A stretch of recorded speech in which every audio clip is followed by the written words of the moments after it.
Hi guys, great day. Today magluluto tayo ng corned beef with cubed potato.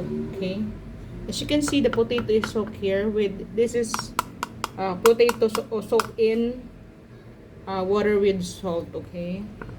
And I have here the 350 grams of corned beef. Okay, this is imported corned beef, and we have here the canola oil. I have here the egg yellow from the puto pao.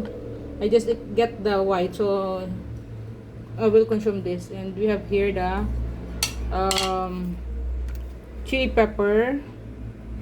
Okay, we have here the ground garlic, ground black pepper, the onion, and the garlic and tomato, and last but not the least, the salt. Okay, so we're gonna preheat the pan. Okay, and when the pan is already hot, it's time for us to put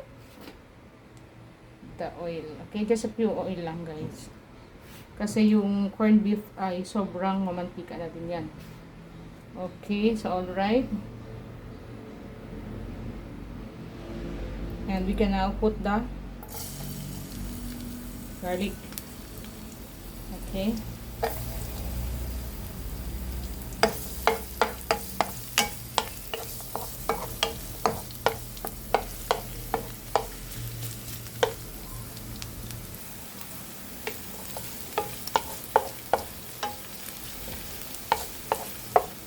and then when the garlic is done, we can now put the onion.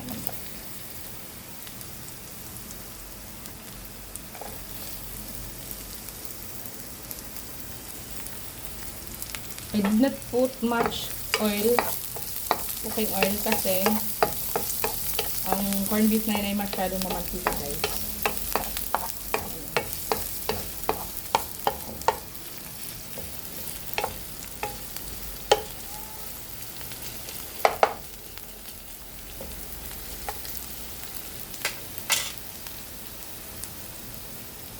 So mabango guys, and next I'm gonna put the kamatis.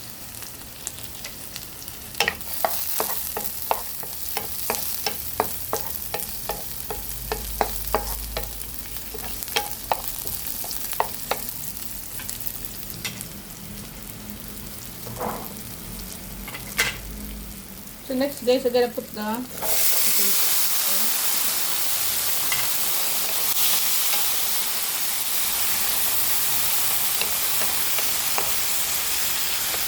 You can put cover here guys. Pwede naman natin yan yung cover.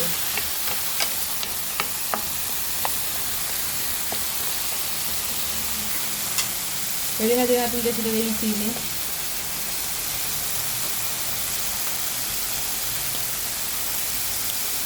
Timplahan din natin guys.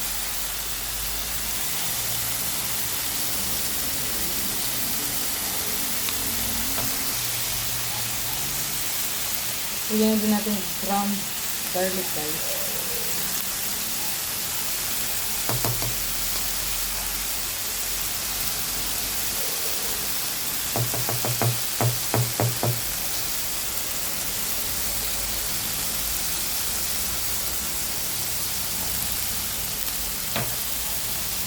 And salt.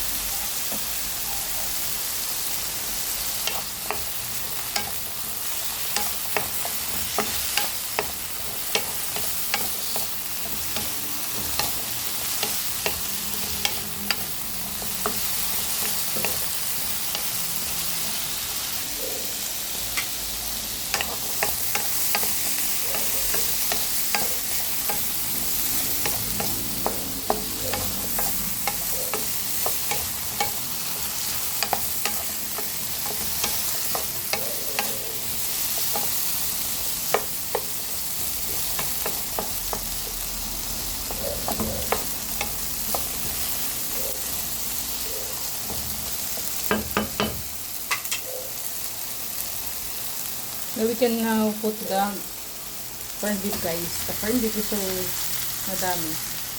Look. So dami.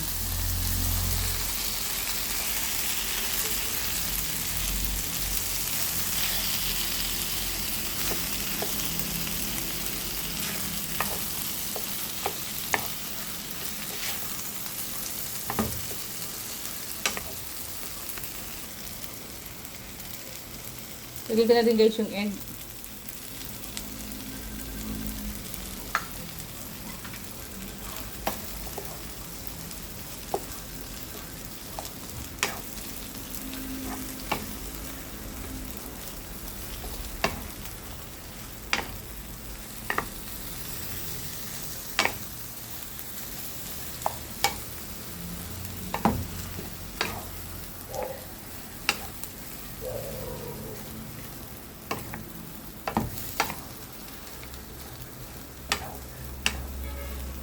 Mabango siya guys kasi nilagyan natin guys ng sili.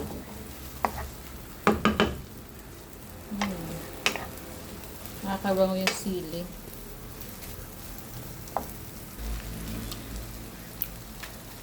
Tamang alat lang guys yung corned beef.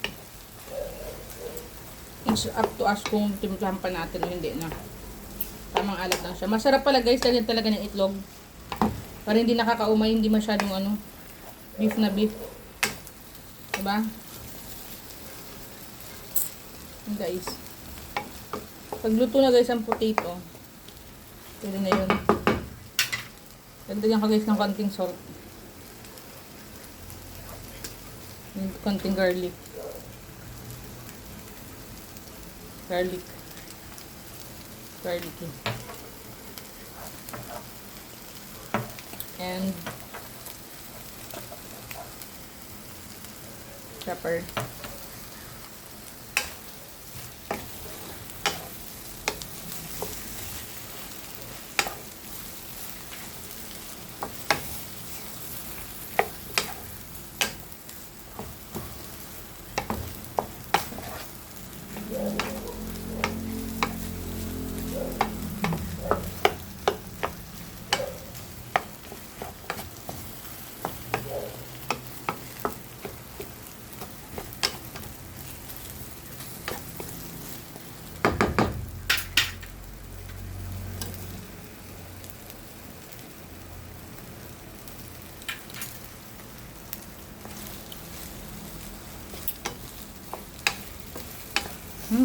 Yummy.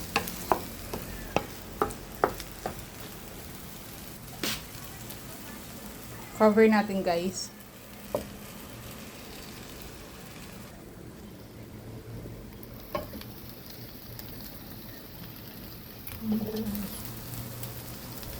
Ito na yan guys. It's almost done.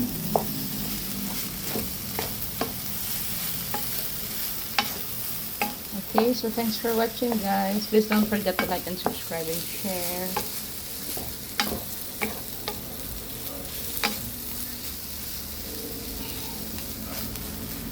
Drummers.